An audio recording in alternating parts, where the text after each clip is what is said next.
जय श्रीकृष्ण दोस्तांनो. आज दुसऱ्या अध्यायाचे आपण 64 आणि 65वा श्लोक पाहणार आहोत. श्लोक 64.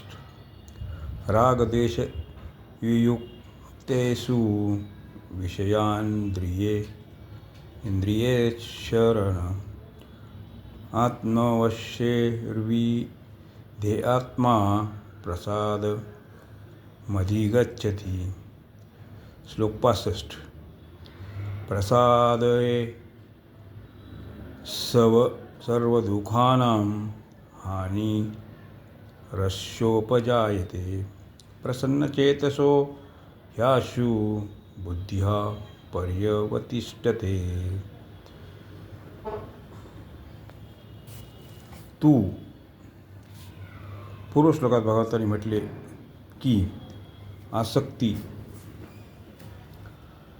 असताना केवळ विषयाच्या चिंतनाने मनुष्याचे पतन होते, आणि येथे म्हणतात की आसक्ती नसताना विषय भोग भोगल्याने मनुष्याचे उत्थान होते. पर येथे तर बुद्धीचे नष्ट होणे म्हटले आहे, आणि तिथे बुद्धीचे परमात्म्यात स्थित होणे म्हटले आहे. अशा प्रकारे पूर्वी केलेल्या विधानात आणि आता करण्यात येत असलेल्या विधानात जो फरक आहे तो दाखवण्यासाठी येथे तू पद आले आहे. विधेयात्मा. साधकाचे अंतःकरण आपल्या वशमध्ये असायलाच पाहिजे. अंतःकरण वश झाल्याशिवाय कर्मयोग सिद्ध होत नाही.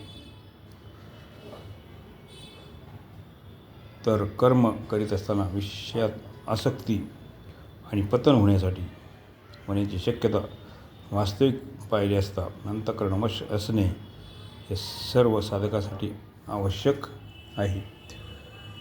कर्मयोगासाठी तर त्याची विशेषता अवश्य आहे. आत्मवैश्या रागद्वेष विमुक्ते इंद्रियो. जसे विधेयात्मा हे पद अंतःकरणाला वश करण्याच्या अर्थाने आहे. आत्मवैश्य हे पद इंद्रियांचा वश करण्याच्या अर्थाने आले आहे. तात्पर्य: व्यवहार करीत असताना इंद्रिये आपल्या वश असली पाहिजेत, आणि इंद्रिय वश होण्यासाठी इंद्रियांचे रागद्वेषरहित होणे आवश्यक आहे. म्हणून इंद्रियांकडून कोणत्याही विषयाचे ग्रहण आसक्तीपूर्वक नसावे, आणि कोणत्याही विषयाचा राग द्वेषपूर्वक नसावा.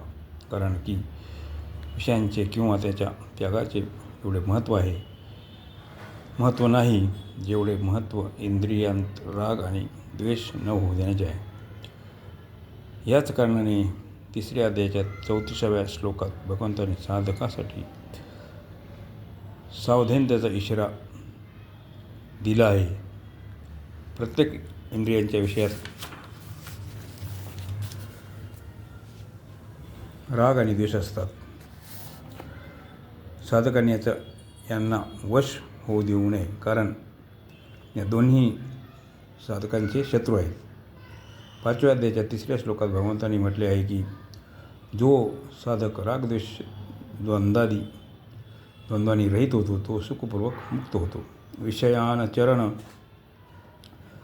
ज्याचे अंतःकरण आपल्या वश आहे आणि ज्याची इंद्रिय रागद्वेषरहित तसेच आपल्या वश झाले आहेत, असा साधक इंद्रियांनी विषयांचे सेवन अर्थात सर्व प्रकारचा व्यवहार करीत असतो, परंतु विषयांचा भोग घेत नाही. भोगबुद्धीने केलेले विशेष सेवनच पतनाला कारण होते. या योगबुद्धीचा निषेध करण्यासाठी येथे विधेयात्मा, आत्मवैश्य इत्यादी पदे आली आहेत. प्रसादमगच्छति. रागद्वेष रहित होऊन विषयांचे सेवन करण्याचा साधक अंतःकरणाच्या प्रसन्नतेला प्राप्त होतो. ही प्रसन्नता मानसिक तप आहे, जे शारीरिक आणि वाचिक तपापेक्षा श्रेष्ठ आहे. म्हणून साधकाने रागपूर्वकही विषयांचे सेवन करू नये आणि द्वेषपूर्वकही विषयांचा त्याग करू नये. कारण राग आणि द्वेषानेच संसाराची संबंध जडतो.